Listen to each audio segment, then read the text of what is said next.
ओम नमः शिवाय। हर हर महादेव। माता पार्वती की जय।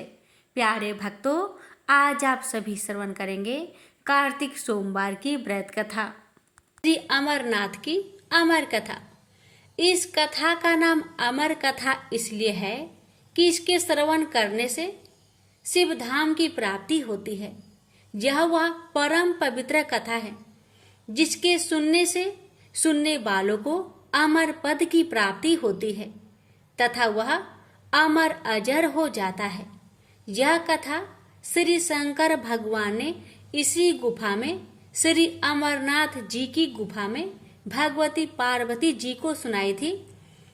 इस कथा को सुनकर ही श्री सुखदेव जी अमर हो गए थे। जब भगवान श्री शंकर यह कथा भगवती पार्वती को सुना रहे थे तो वह एक तोते का बच्चा भी इस परम पवित्र कथा को सुन रहा था और इसे सुनकर फिर उस तोते के बच्चे ने श्री सुखदेव स्वरूप को पाया था। सुख संस्कृत में तोता को कहते हैं और इसी कारण बाद में फिर मुनि सुखदेव के नाम से संसार में प्रसिद्ध हुए। यह कथा भगवती पार्वती तथा भगवान शंकर का संवाद है। यह परम पवित्र कथा लोक व परलोक का सुख देने वाली है। शंकर भगवान और जगत माता के इस संवाद का वर्णन भृगु संहिता, तिलमल पुराण, तीर्थ संग्रह आदि ग्रंथों में पाया जाता है। हम यहाँ पर आपके सम्मुख यह परम पवित्र कथा विस्तार पूर्वक रखेंगे। देव ऋषि नारद का कैलाश पर्वत पर आना और श्री पार्वती जी से पूछना कि भगवान शंकर के गले में रुंडमाला क्यों है। एक बार देव ऋषि नारद कैलाश पर्वत पर भगवान श्री शंकर के स्थान पर दर्शनार्थ पधारे। भगवान श्री शंकर उस समय वन विहार के लिए गए हुए थे और भगवती पार्वती यहाँ पर विराजमान थी। श्री पार्वती जी ने देव ऋषि नारद को प्रणाम किया और सादर आसन दिया और बोली, देव ऋषि आपने यहाँ पधार कर हम पर बड़ी कृपा की, अपने आने का कारण कहिए। देव ऋषि नारद बोले, देवी मेरा एक प्रश्न है, उसका उत्तर चाहता हूँ। श्री पार्वती ने कहा, कहिए। नारद बोले, देवी मुझे इस बात का बड़ा आश्चर्य है, भगवान श्री शंकर जो कि हम दोनों से बड़े हैं, उनके गले में रुंडमाला क्यों है। श्री पार्वती जी बोली, इसका कारण मैं नहीं जानती। नारद जी ने कहा, आप यथा समय इसका कारण भगवान श्री शंकर जी से पूछिएगा। इतना कहकर देव ऋषि नारद वहां से चले गए और उनके जाने के थोड़ी देर बाद भगवान श्री शंकर आ गए और उनके आने पर भगवती पार्वती ने वही प्रश्न उनसे किया। भगवान श्री शंकर बोले, हे पार्वती तुम यह प्रश्न न पूछो। लेकिन श्री पार्वती ने भगवान श्री शंकर की बात नहीं मानी और उनके रुंड माला धारण करने का कारण जानने के लिए हठ करने लगी।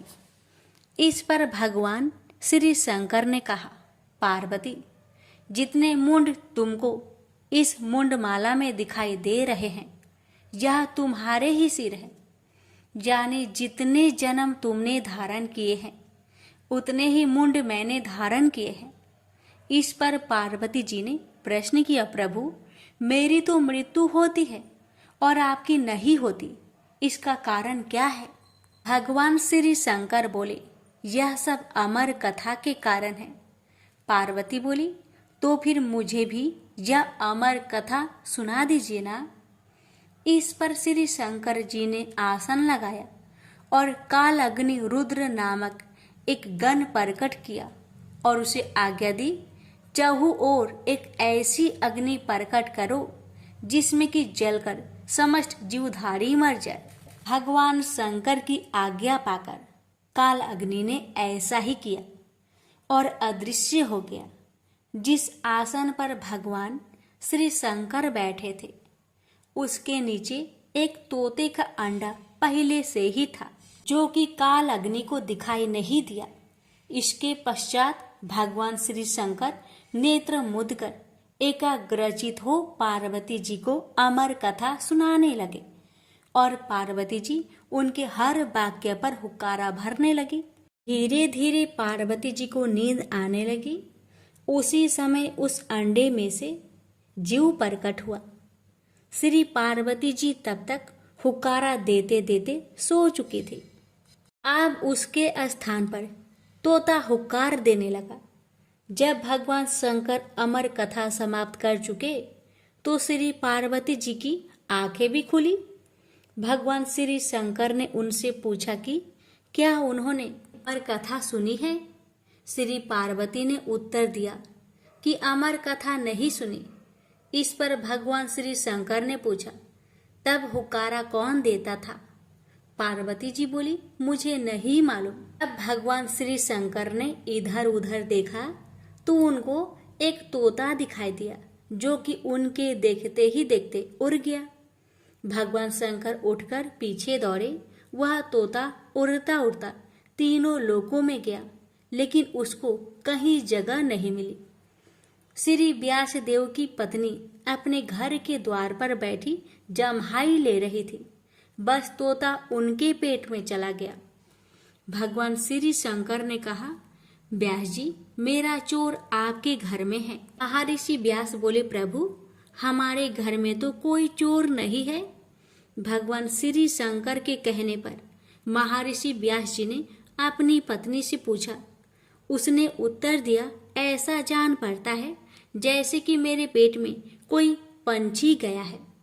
महर्षि व्यास जी ने यह बात भगवान श्री शंकर से कही और साथ ही कहा, आपकी जैसी इच्छा हो वैसा कर सकते हैं, लेकिन यह तो आप जानते ही हैं कि स्त्री को मारना पाप है। श्री वेद व्यास की यह बात सुनकर श्री शंकर लौट गए। वह तोता कई वर्षों तक ऋषि पत्नी के पेट में रहा, लेकिन जब ऋषि पत्नी के पेट का कष्ट अधिक बढ़ता गया तो श्री वेद व्यास जी ब्रह्मा जी और उसके पश्चात श्री विष्णु जी के पास गए। फिर तीनों मिलकर भगवान श्री शंकर के पास गए।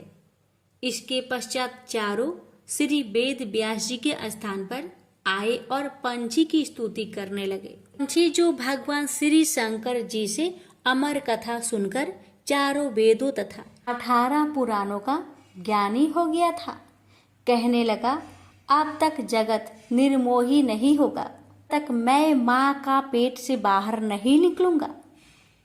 इस पर भगवान विष्णु ने अपनी माया से जगत को निर्मोही कर दिया।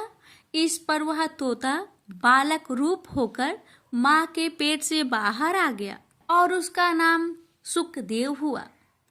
श्री सुखदेव अपने जन्म के साथ ही सबको प्रणाम करके जंगल की ओर चल दिए और फिर भगवान विष्णु ने अपनी माया हटा दी और जगत पुनः मोहयुक्त हो गया। इस पर श्री वेद व्यास जी अपने पुत्र के लिए व्याकुल होकर श्री सुखदेव के पीछे जंगल में दौड़े और उनके पास पहुंचकर उनसे घर चलने के लिए कहा। श्री सुखदेव जी ने कहा, जगत निर्मोही है, जहाँ न कोई किसी का पुत्र है और न कोई किसी का पिता। श्री वेद व्यास जी बोले, अब ऐसा नहीं है। श्री सुखदेव जी ने ध्यान लगाकर देखा तो मालूम हुआ कि भगवान श्री विष्णु ने उनके साथ छल किया है।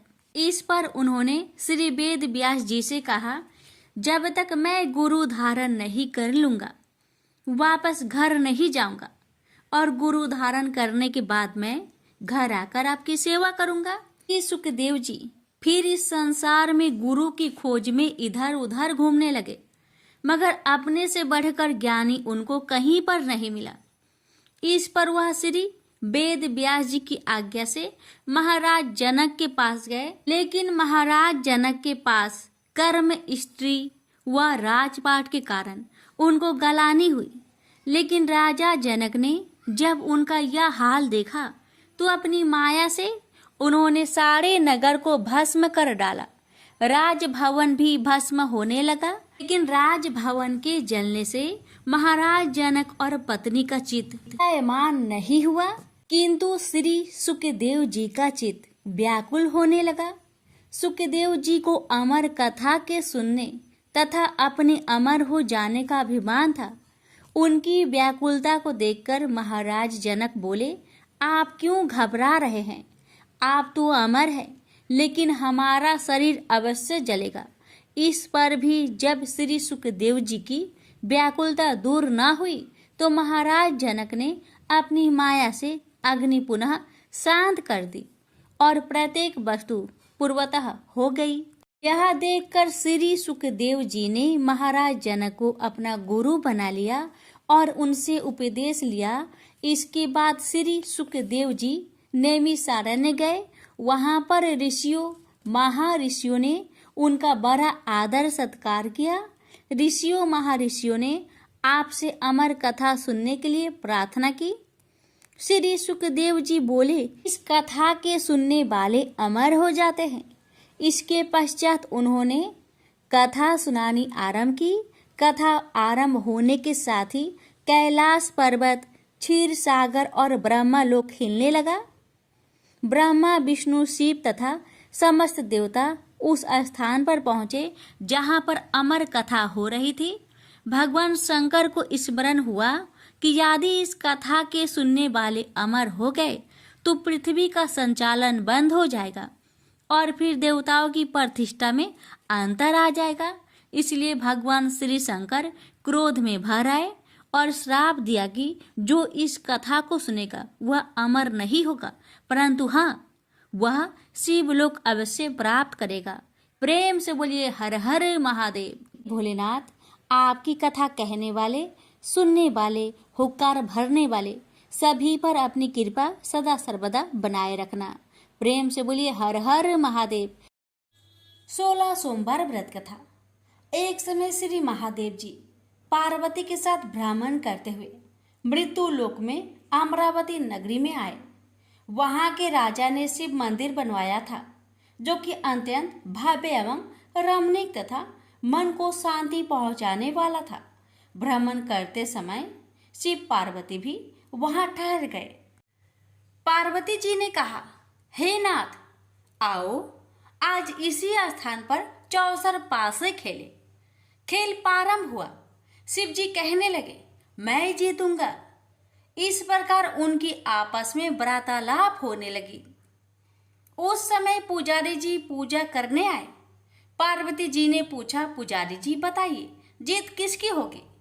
पुजारी बोला, इस खेल में महादेव जी के समान कोई दूसरा परंगत नहीं हो सकता, इसलिए महादेव जी ही यह बाजी जीतेंगे।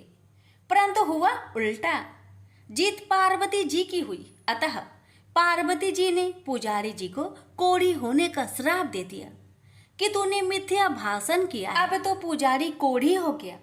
शिव पार्वती जी दोनों वापस चले गए। कुछ समय पश्चात अप्सराएं पूजा करने आई। अप्सराओं ने पुजारी के उसके कोढ़ी होने का कारण पूछा। पुजारी ने सब बातें बता दी। अप्सराएं कहने लगी, पुजारी जी, आप 16 सोमवार का व्रत करें तो शिव जी प्रसन्न होकर आपका संकट दूर करेंगे। पुजारी जी ने अप्सराओं से व्रत की विधि पूछी। अप्सराओं ने व्रत करने और व्रत के उद्यापन करने की संपूर्ण विधि बता दी। पुजारी ने विधि पूर्वक श्रद्धा भाव से व्रत प्रारंभ किया और व्रत अंत में व्रत का उद्यापन भी किया। व्रत के प्रभाव से पुजारी जी रोग मुक्त हो गए। कुछ दिनों के बाद शंकर भगवान पार्वती जी पुनः उस मंदिर में आए तो पुजारी जी को रोग मुक्त देखकर पार्वती जी ने पूछा, मेरे दिए हुए श्राप से मुक्ति पाने का तुमने कौन सा उपाय किया? पुजारी जी ने कहा, हे माता, अप्सराओं द्वारा बताए गए 16 सोमवार के व्रत के करने से मेरा यह कष्ट दूर हुआ है। पार्वती जी ने भी 16 सोमवार का व्रत किया, जिससे उनसे रूठे हुए कार्तिकेय जी भी अपना माता से प्रसन्न होकर आज्ञाकारी हुए। कार्तिकेय जी ने पूछा, हे माता, क्या कारण है कि मेरा मन सदा आपके चरणों में लगा रहता है? पार्वती जी ने कार्तिकेय को 16 सोमवार के व्रत का महात्म्य तथा विधि बताई। तब कार्तिकेय जी ने भी इस व्रत को किया तो उनका बिछड़ा हुआ मित्र मिल गया। अब मित्र ने भी इस व्रत को अपने विवाह होने की इच्छा से किया। फलतः वह विदेश गया। वहां के राजा की कन्या का स्वयंवर था। राजा ने प्रण किया था कि हथिनी जिस व्यक्ति के गले में वरमाला डाल देगी उसी के साथ राजकुमारी का विवाह करूंगा। यह ब्राह्मण मित्र भी स्वयंवर देखने की इच्छा से वहां एक और जाकर बैठ गया। हथिनी ने इसी ब्राह्मण मित्र को माला पहनाई तो राजा ने बड़ी धूमधाम से अपनी राजकुमारी का विवाह उसके साथ कर दिया। तत्पश्चात दोनों सुखपूर्वक रहने लगे। एक दिन राजकन्या ने पूछा, हे नाथ, आपने कौन सा पुण्य किया जिससे हथिनी ने आपके गले में वरमाला पहनाई? ब्राह्मण पति ने कहा, मैंने कार्तिकेय जी द्वारा बताए अनुसार 16 सोमवार का व्रत पूर्ण विधि विधान सहित श्रद्धा भक्ति से किया, जिसके फल के कारण मुझे तुम्हारे जैसे सौभाग्यशाली पत्नी मिली। अब तो राजकन्या ने भी सत्य पुत्र प्राप्ति के लिए व्रत किया और सर्वगुण संपन्न पुत्र प्राप्त किया। बड़े होकर पुत्र ने भी राज्य प्राप्ति की कामना से 16 सोमवार का व्रत किया। राजा के देवलोक होने पर इसी ब्राह्मण कुमार को राजगद्दी मिली। फिर भी वह इस व्रत को करता रहा। एक दिन उसने अपनी पत्नी से पूछा, सामग्री शिवालय ले चलने को कहा, परंतु उसने पूजा सामग्री अपनी दासियों द्वारा भिजवा दी। जब राजा ने पूजन समाप्त किया तो आकाशवाणी हुई कि हे राजा, तुम इस पत्नी को त्याग दो, नहीं तो राजपाट से हाथ धोना पड़ेगा। प्रभु की आज्ञा मानकर उसने अपनी पत्नी को महल से निकाल दिया। तब वह अपने भाग्य को कोसती हुई एक बुढ़िया के पास गई और अपना दुखड़ा सुनाया। तभी बुढ़िया को बताया, मैं पूजन सामग्री राजा के कहे अनुसार शिवालय में नहीं ले गई और राजा ने मुझे निकाल दिया। बुढ़िया ने कहा, तुझे मेरा काम करना पड़ेगा। उसने स्वीकार कर लिया। तब बुढ़िया ने सूत की गठरी उसके सिर पर रखी और बाजार भेज दिया। रास्ते में आंधी आई तो सिर पर रखी गठरी उड़ गई। बुढ़िया ने डांट कर उसे भगा दिया। अब रानी बुढ़िया के यहाँ से चलते चलते एक आश्रम में पहुंची। गोसाई जी उसे देखते ही समझ गए कि यह उच्च घराने की अबला विपत्ति की मारी है। वे उसे धैर्य बधाते हुए बोले, बेटी तू मेरे आश्रम में रह, किसी प्रकार की चिंता मत कर। रानी आश्रम में रहने लगी, परंतु जिस वस्तु को वह हाथ लगाती वह वस्तु खराब हो जाती। यह देखकर गोसाई जी ने पूछा, बेटी किस देव के अपराध से ऐसा होता है? रानी ने बताया कि मैंने अपने पति की आज्ञा का उल्लंघन किया और शिवालय में पूजन के लिए नहीं गई। इससे मुझे घोर कष्ट उठाने पड़ रहे हैं। गोसाई जी ने शिव जी से उसके कुशल क्षेम के लिए प्रार्थना की और कहा, बेटी तुम 16 सोमवार का व्रत विधि के अनुसार करो। तब रानी ने विधि पूर्वक व्रत पूर्ण किया। व्रत के प्रभाव से राजा को रानी की याद आई और दूतों को उसकी खोज में भेजा। आश्रम में रानी को देख दूतों ने राजा को बताया। तब राजा ने वहां जाकर गोसाई जी से कहा, महाराज यह मेरी पत्नी है, मैंने इसका परित्याग कर दिया था, कृपया इसे मेरे साथ जाने की आज्ञा दें। शिव जी की कृपा से प्रति वर्ष 16 सोमवार का व्रत करते हुए वे आनंद से रहने लगे और अंत में शिवलोक को प्राप्त हुए। प्रेम से बोलिए हर हर महादेव, माता पार्वती की जय। ओम नमः शिवाय। कथा इस प्रकार है। एक बार भगवान शिव कैलाश पर्वत पर समाधि लगाकर बैठ गए। वर्ष पर वर्ष बीतते चले, लेकिन उनकी समाधि भंग नहीं हुई। इससे सृष्टि का कल्याण और संहार रुक गया। सृष्टि के कामों में रुकावट आने से ब्रह्मा, विष्णु तथा अन्य देवताओं को बहुत चिंता हुआ और वे भगवान शिव की समाधि भंग करने के लिए उपाय सोचने लगे। ब्रह्मा भगवान विष्णु से बोले, भगवान आप ही कोई उपाय बतलाए जिससे भगवान शिव की समाधि टूटे और वह सृष्टि के कल्याण और संहार का अपना उत्तरदायित्व पूर्ण करने में लगे। अगर सृष्टि का चक्र रुक गया तो संसार नष्ट हो जाएगा। विष्णु भगवान बोले, ब्रह्मा जी, आपने ही तो इस सृष्टि को पैदा किया है, आपने ही विधान बनाया है, इसलिए आप ही कोई उपाय सोच सकते हैं। ब्रह्मा जी बोले, भगवान शिव की समाधि पर हमने किसी उपाय से भंग कर भी दी तो वह कल फिर समाधि लगा लेंगे। मैं चाहता हूँ कि कोई ऐसा अस्थायी उपाय सोचा जाए कि सृष्टि का चक्र विधान के अनुसार चलता रहे। विष्णु जी बोले, हम जिस उपाय से अब तक ऋषि मुनियों की तपस्या भंग करते आए हैं, क्या उसी प्रकार कामदेव को भेजकर भगवान शिव की समाधि भंग नहीं की जा सकती?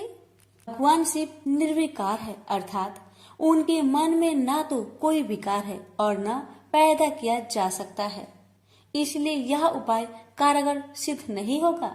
ब्रह्मा जी बोले, भगवान, हो सकता है कामदेव से प्रभावित होकर भगवान शिव अपनी समाधि तोड़ दे और फिर किसी स्त्री से विवाह कर ले। विवाहित होने के बाद उनकी आए दिन की इस समाधि से मुक्ति मिल जाएगी।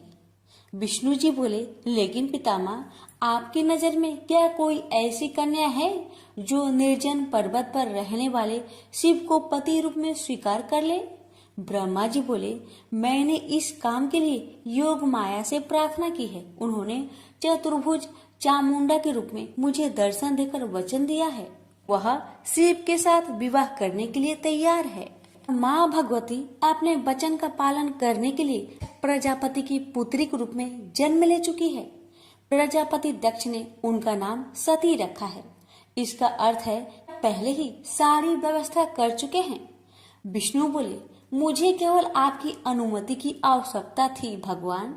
ब्रह्मा जी बोले, इधर भगवती दुर्गा ने दक्ष प्रजापति की कन्या सती के रूप में जन्म ले लिया था। जब वह बड़ी हुई तो उन्होंने अपने पिता दक्ष प्रजापति से कहा कि वह भगवान शिव का पति के रूप में मन ही मन में वर्ण कर चुकी है।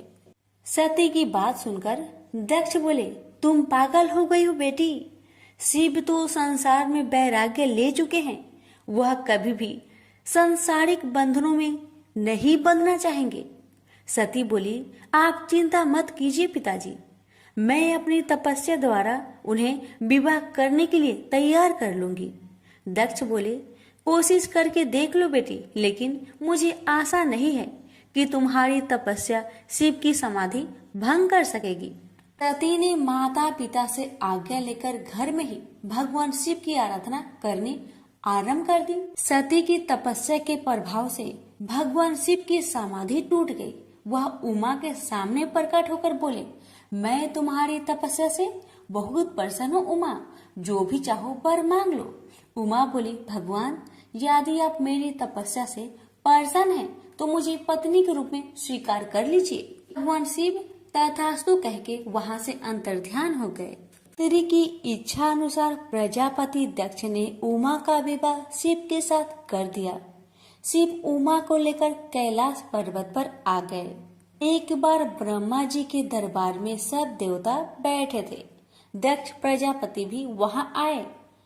ब्रह्मा पुत्र होने तथा सृष्टि बढ़ाने के कारण उनकी प्रतिष्ठा को देखते हुए सबने खड़े होकर उन्हें आदर दिया, प्रणाम किया, पर भगवान शिव वैसे ही बैठे रहे, उनके लिए जैसे कोई आया ही नहीं था। दक्ष ने इसे अपना अपमान समझा और क्रोध में कह बैठे, शिव मेरे जमाता हैं, उन्हें चाहिए था कि मुझ ससुर को उठकर प्रणाम करके आदर देते, पर लगता है इनमें देवताओं के योग शिष्टाचार नहीं है।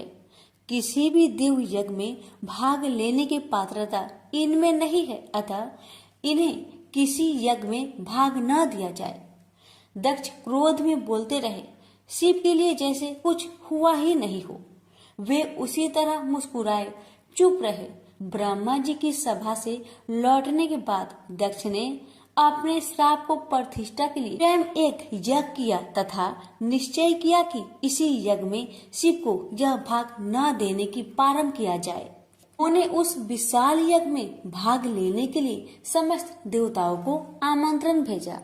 यज्ञ शुरू हुआ तो देवता लोग आकाश मार्ग से यज्ञ में भाग लेने के लिए जाने लगे।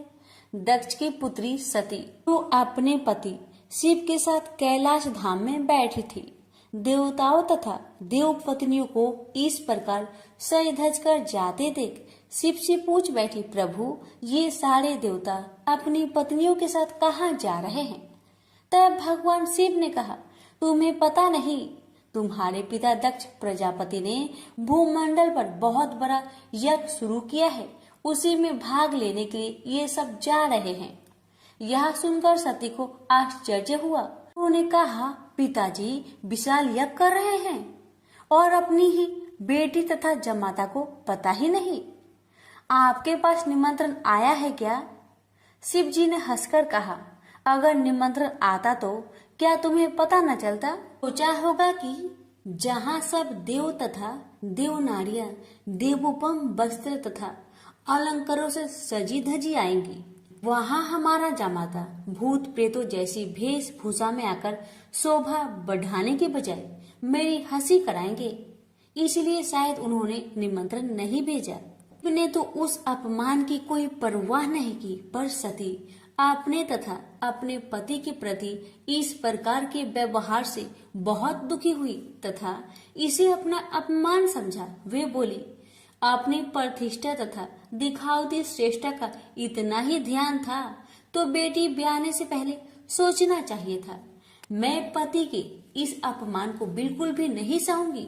मुझे आज्ञा दीजिए, मैं वहां जाकर पिता से पूछती हूँ तथा ये भी देखूंगी कि देवगण कैसे हैं जो देवाधिदेव शिव के बिना उस यज्ञ में भाग लेने जा रहे हैं।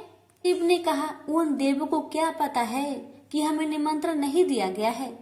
वैसे भी तुम्हें इस बारे में ज्यादा विचार नहीं करना चाहिए। बिना निमंत्रण के जाने पर अपमान होता है, इसलिए मेरी सलाह है कि तुम भी मत जाओ। सती अपने पिता द्वारा की गई इस उपेक्षा तथा अपमान को सह न पा रही थी। पति शिव की आज्ञा न मिलने पर भी सती अपने पिता के घर जाने की जिद पर अड़ी रही। शिव ने सोचा कि सती क्रोध में है, पता नहीं कुछ अनहोनी न हो जाए, इसलिए उन्होंने अपने कुछ गणों को सती की रक्षा के लिए भेज दिया। सती अपने पिता के घर पहुंची तो उनकी माता और बहनों ने तो बड़े स्नेह और सम्मान के साथ उनका स्वागत किया, लेकिन दक्ष तथा उसके समर्थकों ने उमा के प्रणाम का उत्तर देना तो दूर उनकी ओर आंख उठाकर भी नहीं देखा। सती को अपने अपमान की परवाह नहीं थी। उन्होंने पिता से पूछा, पिताजी आप प्रजापति की माया के अनुसार इतना बड़ा कर रहे हैं, इसमें भाग लेने के लिए देवगण तथा आपकी अन्य पुत्रियां तथा जमाता भी आमंत्रित है। मुझे और मेरे पति को आपने आमंत्रित क्यों नहीं किया? दक्ष ने कहा, सती तुम अब मेरी पुत्री से अधिक किसी की पत्नी हो। तुम्हारे पति की उद्दंडता के कारण मैंने उसे श्राप दिया है, वह यज्ञ भाग का अधिकारी नहीं होगा। वैसे भी भूत पिचासों के साथ शमशान में रहने वाले का स्वर्ग में रहने वाले देवताओं के बीच कोई स्थान नहीं होता। सती ने कहा, वे आपके जमाता है, आपने उनकी पाद पूजा की है, वे देवों के देव महादेव हैं। यदि उन्हें ही यज्ञ भाग से वंचित किया गया तो वह यज्ञ उनके बिना सफल नहीं होगा। मैं स्वयं इसकी हव्य बनूंगी। न कहकर सती यज्ञ कुंड में कूद पड़ी। सती को यज्ञ कुंड में कूदते देख वहाँ हाहाकार मच गया। लोग उठ उठकर भागने लगे। यज्ञ की सामग्री लोगों के पैरों से कुचलकर इधर उधर जा गिरी। सती को इस प्रकार सती होते देख शिव के गण यज्ञ में आए ऋषि मुनियों और दक्ष के सैनिकों पर टूट पड़े। देख महर्षि भृगु वेद मंत्रों से अग्नि में आहुतियां देने लगे। महाशक्तिशाली अनगिनत दैत्य पैदा हो गए और शिव के गणों का संहार करने लगे।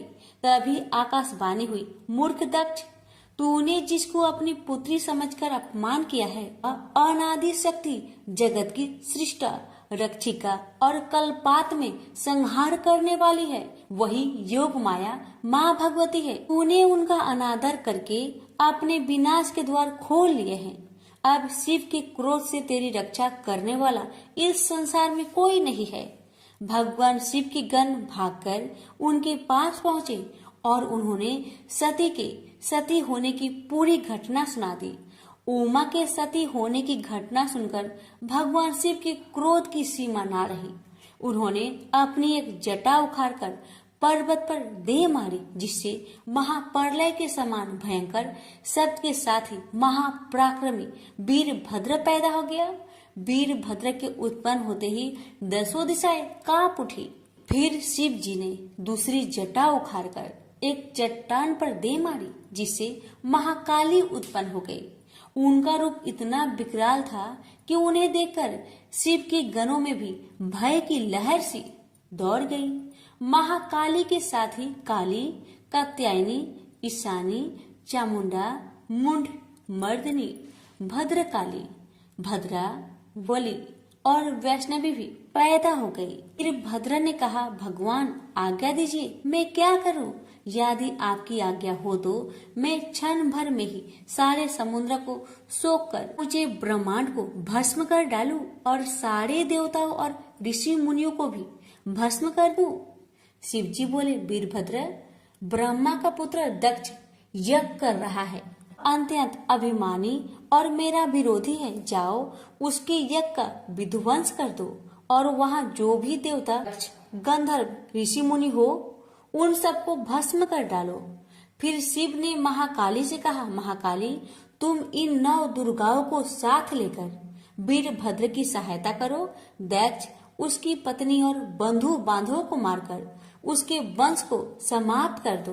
भगवान शिव की आज्ञा पाते ही वीरभद्र और भद्रकाली ने यज्ञ भूमि में पहुंचते ही जैसे प्रलय मचा दी। दक्ष की सेनाओं को समाप्त करके वे दोनों शिव जी के गणों के साथ जो भी सामने आया उसी को मौत के घाट उतारते चले गए। उन्होंने यज्ञ की वेदी तोड़ डाली, यज्ञ में काम आने वाली सारी वस्तुओं उठाकर नष्ट कर दिया। घबराकर दक्ष भगवान विष्णु से बोले, भगवान, अब आप ही हमें सब संकटों से मुक्ति दिला सकते हैं। विष्णु बोले, दक्ष, तुमने शिव जी का अपमान करके भयंकर अपराध किया है। उनके गणों का सेनापति वीरभद्र इतना शक्तिशाली है कि मैं भी उनका कुछ नहीं बिगाड़ सकता। वीरभद्र ने ऋषि मुनियों और देवताओं को पृथ्वी पर पटक पटक कर मार डाला। भृगु ऋषि की छाती पर पांव रखकर उनकी दाढ़ी उखाड़ ली। शिव जी को देखकर हंसने वाले ऋषि पूषा के दांत तोड़ डाले और फिर वेदी के भीतर छिपे दक्ष को बाहर खींचकर उसका सिर हाथों से मोड़कर धधकते हुए अग्नि कुंड में फेंक दिया। इस प्रकार अपने स्वामी का अपमान करने वाले दक्ष को पूर्ण रूप से दंडित करके वीरभद्र कैलाश पर्वत पर लौट गए। से बोलिए, उमापति शंकर भगवान की जय। बात उस समय की है जब परशुराम ने अपनी प्रतिज्ञा के अनुसार पृथ्वी को क्षत्रियों से रहित कर दिया था। तब वे अपने गुरु भूतनाथ के चरणों में प्रणाम करने और गुरु पत्नी अम्बा तथा उनके नारायण तुल्य दोनों गुरु पुत्र कार्तिकेय और गणनायक को देखने की लालसा से कैलाश पहुंचे। वहां उन्होंने अत्यंत अद्भुत कैलाशपुरी का दर्शन किया। अपने गुरु की उस दिव्य पुरी के दर्शन कर उनका नंदन आनंद विभोर हो गए। फिर उन्होंने शिव का 15 योजन ऊंचा और 4 योजन विस्तृत अत्यंत सुंदर आश्रम देखा। परशुराम वहां सबसे मिले और उन्होंने सबसे बात की। इसके बाद वे नंदीकेश्वर से आज्ञा प्राप्त कर प्रसन्नता पूर्वक आश्रम के भीतर प्रविष्ट हुए। कुछ ही आगे जाने पर महातपस्वी परशुराम ने बहुमूल्य रत्नों से निर्मित सैकड़ों मंदिर देखे। उन्होंने वहां का भीतरी द्वार देखा जो नाना प्रकार की चित्रकारी से चित्रित तथा हीरे मोतियों की गुथी हुई मालाओं से अत्यंत शोभ्यमान था। परशुराम ने द्वार के बाएं भाग में अपने गुरु पुत्र कार्तिकेय को देखा और दाहिने ओर पार्वती नंदन गणेश तथा शिव पार्वती का अवलोकन किया।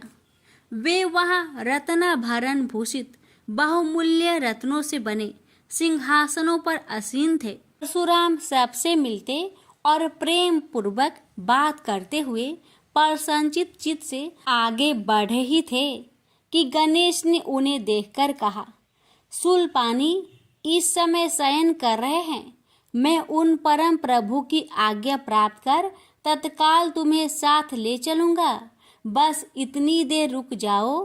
परशुराम ने गणेश के सम्मुख खड़े खड़े उत्तर दिया, बंधुवर, मैं अपने गुरु शिव व माता पार्वती के दर्शन करना चाहता हूँ। मैं उनके चरणों में प्रणाम कर अभी लौट जाऊंगा। गणेश ने उन्हें अनेक प्रकार से समझाते हुए कहा, इस समय भूतेश्वर शिव एवं माता पार्वती अंतःपुर में है, अतएव अभी आपको वहां नहीं जाना चाहिए। परम गुरुदेव शिव एवं माता पार्वती के चरण कमलों के दर्शन करने का मेरा सहज अधिकार है। परशुराम अपने आग्रह पर दृढ़ थे, किंतु गणेश उन्हें अत्यंत विनय पूर्वक समझाते रहे। मैं तो परम पिता शिव एवं माता पार्वती के दर्शनार्थ जाऊंगा ही। यह कहकर परशुराम आगे बढ़ना ही चाहते थे कि गणेश ने उन्हें रोक दिया। 21 बार पृथ्वी को क्षत्रियों से रहित करने वाले भृगु नंदन कुपित हो गए और उनका गणेश से विवाद ही नहीं हुआ, हाथापाई भी होने लगी। कुमार कार्तिकेय ने उन्हें समझाने का प्रयास किया, किंतु क्रोध परशुराम ने उन्हें धक्का दे दिया, जिससे वह गिर गए। शिव पुत्र गणेश ने उठकर परशुराम की ओर डंडा के लिए उनकी भर्त्सना की, तो क्रोध परशुराम ने अपना तीक्ष्ण परशु उठा लिया। तब गणेश ने अपनी सूंड बढ़ाकर उन्हें उसमें लपेट लिया और घुमाने लगे। गणेश की सूंड में लिपटे परशुराम सर्वथा असहाय और निरुपाय थे। गणेश के योग बल से परशुराम स्तंभित रह गए। गणेश ने परशुराम को सप्तद्वीप, सप्त पर्वत, सप्त सागर, भूलोक, स्वर्गलोक, जनलोक, ध्रुवलोक, गौरीलोक और शंभुलोक में घुमाते हुए समुद्र में फेंक दिया। परशुराम समुद्र में तैरने लगे तो निरामयी गणनाथ ने उन्हें पुनः अपनी सूंड में उठा लिया और घुमाते हुए बैकुंठ धाम दिखाकर गोलोक धाम का दर्शन करा दिया। वहां परशुराम ने मंद मंद मुस्कुराते हुए बंसी विभूषित नव निरत श्री कृष्ण के साथ रासवड़ी राधा का दर्शन किया, तो वे बार बार उनके मंगलमयी चरण कमलों में प्रणाम करने लगे। कुछ देर बाद परशुराम सचेत होकर पृथ्वी पर गिर पड़े। समय उनका प्रतिवादी मुख स्तंभ गणेश जी द्वारा किया हुआ स्तंभन भी दूर हो गया। तब उन्होंने अपने अभीष्ट देवता श्री कृष्ण के जगत गुरु शिव द्वारा प्रदत्त परम दुर्लभ स्रोत एवं कवच का स्मरण किया और संपूर्ण शक्ति से सूर्य की प्रभा के तुल्य तीक्ष्णतम अपने परशु से गौरी नंदन पर प्रहार कर दिया। गणेश ने अपने परम पूज्य पिता के अमोघ अस्त्र का सम्मान करने के लिए उसे अपने बाएं दांत से पकड़ लिया। शिव शक्ति के प्रभाव से वह तेजस्वी परशु गणेश के बाएं दांत को समूल काट कर पुनः रेणु का पुत्र परशुराम के हाथ में लौट आया। गणेश का दांत टूटते ही भयानक गर्जना हुई और रक्त का फवारा फूट पड़ा। मुंह से निकलकर रक्त से सना दांत भूतल पर गिर पड़ा। उस समय धरित्री कांप उठी। यह दृश्य कार्तिकेय, क्षेत्रपाल आदि पार्षद तथा शून्य में देवगण अत्यंत भयभीत होकर हाय हाय करने लगे। कैलाशवासी डर से मूर्छित हो गए। निंद्रापति सुधत्मा शिव की निंद्रा भंग हुई। बेटा यह क्या हुआ? दौड़ी हुई पार्वती आई तो उन्होंने अपने पुत्र गणेश के टूटे दांत तथा रक्त से सने हुए मुंह को देखा और देखा कि उनके हृदय खंड गणेश क्रोध शून्य परम शांत लज्जा से सिर झुकाए खड़े हैं। अत्यंत व्याकुल होकर उन्होंने स्कंद से पूछा, क्या बात है? यह कैसे हुआ? स्कंद द्वारा संपूर्ण वृत्तांत सुनकर पार्वती अत्यंत क्रोध हुई और अपने प्रिय पुत्र गणेश जी को सीने से लगाकर रोती हुई शिव से बोली, मेरे पुत्र गणेश और आपके शिष्य परशुराम में किसका दोष है, आप ही निर्णय करें। फिर माता पार्वती ने अपने सम्मुख परशुराम को शिव के प्रमोदक द्वारा चरण कमलों की निर्भयता पूर्वक सेवा करते हुए देखकर कहा, हे महाभाग राम, तुम योगियों के गुरु देवाधिदेव महादेव के शिष्य हो। तुम शुद्ध मन वाले हो। तुम्हारी अशुद्धता का कारण मेरी समझ में नहीं आ रहा। तुमने करुणामय गुरु से अमोघ परशु प्राप्त कर पहले तो उसकी क्षत्रिय जाति पर परीक्षा की और अब गुरु पुत्र पर परीक्षा की है। श्रुति गुरु दक्षिणा देने का निर्देश करती है और तुमने अत्यंत निर्दयता पूर्वक गुरु पुत्र का समूल एक दांत ही नष्ट कर दिया। अब इसका सिर भी काट डालो। चरमता का अमोघ परशु प्राप्त कर ले तो क्षुद्र श्रृंगाल भी वनराज को मार सकता है। इतना कहकर क्रोध से भगवती पार्वती परशुराम को मारने के लिए प्रस्तुत हो गई।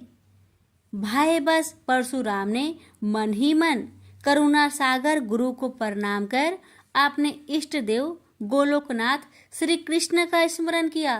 तभी पार्वती ने अपने सम्मुख एक बौने ब्राह्मण बालक को देखा। उस पर तेजस्वी ब्राह्मण बालक को देखकर आतुरता से भगवान शंकर ने भक्ति पूर्वक मस्तक झुकाकर प्रणाम किया। उसके बाद माता पार्वती ने भी उसे प्रणाम किया। परम तेजस्वी ब्राह्मण बालक ने शिव एवं पार्वती को शुभ आशीर्वाद प्रदान किया। यह दृश्य देखकर कैलाशवासी बालक बालिकाएं भयभीत एवं चकित हो गए। फिर भगवान शंकर ने उनका पूजन किया। वे वामन भगवान रत्न सिंहासन पर विराजमान थे। उनका उत्कृष्ट तेज सर्वत्र फैल रहा था। भगवान शंकर ने मधुर शब्दों में कहा, आज मेरा परम सौभाग्य है जो आपने कृपा पूर्वक मेरे यहाँ पधार कर मुझे सेवा का अवसर प्रदान किया है। सुतोष शिव की मधुर वाणी से प्रसन्न होकर ब्राह्मण बाल रूपी स्वयं श्री हरि ने गंभीर स्वर में कहा, आप लोग की वर्तमान स्थिति जानकर मैं श्वेत द्वीप से आ रहा हूँ। मेरे भक्तों का कभी अमंगल नहीं होता। मेरा सहस्त्रसार उनके रक्षार्थ प्रतिक्षण प्रस्तुत रहता है, किंतु गुरु के रुष्ट होने पर मैं विवश हो जाता हूँ। गुरु की अवहेलना बलवती होती है। विद्या और मंत्र प्रदान करने वाला गुरु अभिष्ट देव से 100 गुना श्रेष्ठ है। गुरु से बढ़कर कोई देवता नहीं है, पार्वती से बढ़कर कोई पतिव्रता नहीं है तथा गणेश से उत्तम कोई जितेंद्रिय नहीं है। भृगु नंदन ने गुरु पत्नी एवं गुरु पुत्र की अवहेलना कर दी है। उसी का मार्जन करने के लिए मैं यहाँ उपस्थित हुआ हूँ। श्री हरि ने भगवान शंकर के बाद भगवती पार्वती से कहा, तुम जग जननी हो। तुम्हारे लिए गणेश, कार्तिकेय और परशुराम भी पुत्र तुल्य है। इन परशुराम ने स्नेह के प्रति शिव और तुम्हारे मन में भेद नहीं है। आता एवं जो उचित समझो करो। देव बड़ा प्रबल होता है। बालकों का यह विवाद तो देव दोष से ही घटित हुआ है। तुम्हारे इस प्रिय पुत्र का एक दंत नाम वेदों में प्रसिद्ध है। फिर श्री हरि ने परशुराम से कहा, राम, तुमने क्रोधवश शिवा पुत्र गणेश का दांत तोड़कर अनुचित किया है। इस कारण तुम निश्चय ही अपराधी हो। ये सर्वशक्ति स्वरूपा पार्वती प्रकृति से परे और निर्गुण है। श्री कृष्ण भी इन्हीं की शक्ति से शक्तिशाली हुए हैं। ये समस्त देवताओं की जननी है। तुम इनकी स्तुति कर इन्हें संतुष्ट करो। इतना कहकर श्री हरि बैकुंठ के लिए प्रस्थान कर गए। परशुराम ने भी स्नान कर शुद्ध वस्त्र धारण कर लिए। वह हाथ जोड़कर गुरुदेव के चरणों में प्रणाम कर सिर झुकाए जगजननी गौरी का स्तवन करने लगे। भक्तवर परशुराम के संपूर्ण अंग पुलकित थे और उनके नेत्र से अश्रु प्रवाहित हो रहे थे। इस प्रकार करुण प्रार्थना करते हुए अंत में परशुराम ने कहा, जगजननी रक्षा करो, मेरे अपराध को क्षमा कर दो। भला कहीं बच्चे के अपराध करने से माता कुपित होती है? यह कहकर परशुराम ने माता पार्वती के चरणों में प्रणाम कर अत्यंत दुखी होकर रोने लगे। परशुराम की करुण प्रार्थना से करुणामयी पार्वती का हृदय द्रवित हो गया।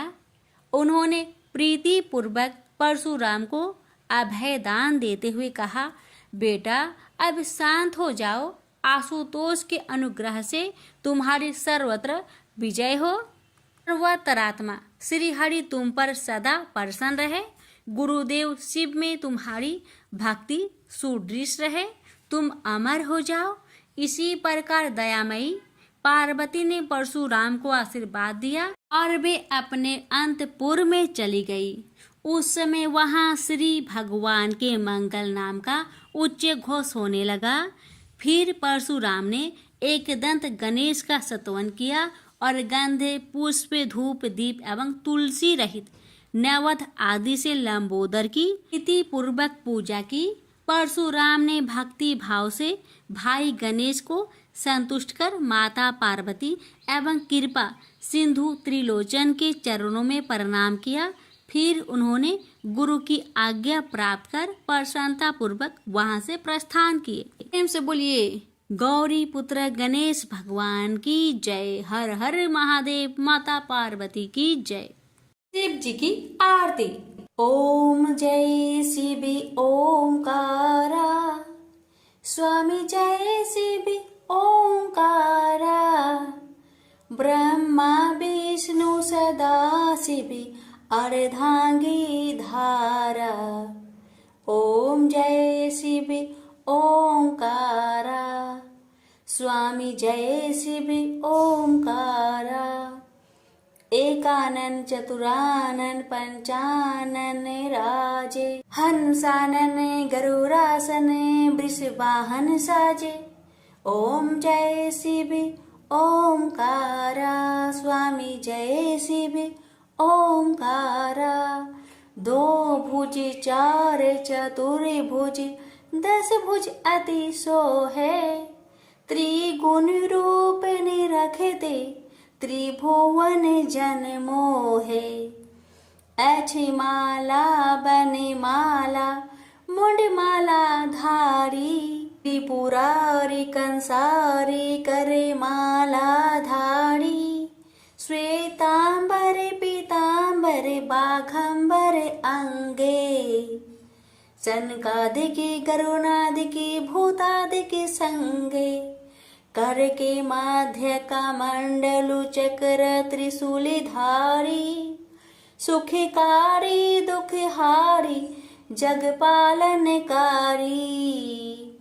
ब्रह्मा विष्णु सदा शिव जानत अविवेका, मधु के टप दो मारे सुर भयहीन करे। लक्ष्मी व सावित्री पार्वती संगा, पार्वती अर्धांगी शिव लहरी गंगा। पर्वत सोहे पार्वती शंकर कैलासा, भांग धतुर का भोजन भस्मी में बासा। जटा में गंग बहत है गल मुंडन माला, शेष नाग लिपटावत ओढ़त मृगी छाला। काशी में विराजे विश्वनाथ नंदी ब्रह्मचारी, नीत उठ दर्शन पावत महिमाति भारी। त्रिगुण स्वामी जी की आरती जो कोई नरे गावे, कहत शिवानंद स्वामी मनवांछित फल पावे। ओम नमः शिवाय। हर हर महादेव। माता पार्वती की जय।